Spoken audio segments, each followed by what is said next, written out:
चलिए, तो आज हम बात करने वाले हैं कंट्रोल स्टेटमेंट की। कंट्रोल स्टेटमेंट बेसिकली क्या होता है कि control statement use to control of execution on the some logic.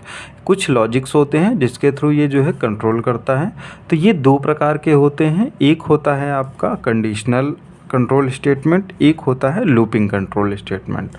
तो कंडीशनल कंट्रोल स्टेटमेंट में क्या होता है, कंडीशनल कंट्रोल स्टेटमेंट में जो है इफ़ एल्स का काम करता है। इफ़ एल्स जो काम करता है, इफ़ एल्स होता है, एक होता है स्विच, एक होता है आपका इफ़ एल्स, एक होता है आपका स्विच। तो इफ़ एल्स में क्या होता है, इफ़ एल्स में भी दो तीन कंडीशंस हैं, वो आप देख लीजिए। जैसे कि ये आपका जो है सिंटैक्स है, जैसे ये इफ़ है, इफ़ के अंदर आपको एक जो है कंडीशन देंगे, कंडीशन के बाद आपका जो है स्टेटमेंट होगा। स्टेटमेंट जो है एक तो कंडीशन ये हो गया कि इफ़ के बाद जो है तुरंत आप स्टेटमेंट दे दीजिए, स्टेटमेंट के बाद क्या है वो एग्जीक्यूट कर जाएगा।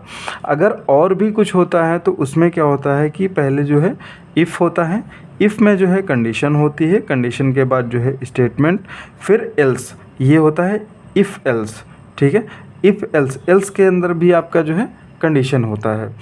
तो एल्स सिर्फ अकेला नहीं लिखा जा सकता है, हमेशा जो है इफ़ के साथ ही एल्स जाएगा, अदरवाइज़ ये ऐसे नहीं लिखा जा सकता है। दूसरा भी कंडीशन होता है, दूसरी कंडीशन क्या, तीसरी कंडीशन क्या होती है कि इफ़ स्टेटमेंट होता है, इफ़ एल्स इफ़ स्टेटमेंट होता है, जो कि एक आपका जो है इफ़ स्टेटमेंट होगा, पहली कंडीशन होगी, उसके बाद आपका कुछ स्टेटमेंट होगा, जो भी स्टेटमेंट होगा उसके बाद आपका जो है एल्स इफ होगा, और एल्स इफ में भी एक कंडीशन होगी, उसके बाद आपका स्टेटमेंट आके उसके बाद जो है एल्स स्टेटमेंट होगा। जैसे कि आपको मैंने पहले बताया कि एल्स स्टेटमेंट जो होता है, एल्स स्टेटमेंट जो है सिंगल नहीं लिखा जा सकता है, बाकी एल्स इफ़ एल्स ये सारे जो है लिखे जा सकते हैं।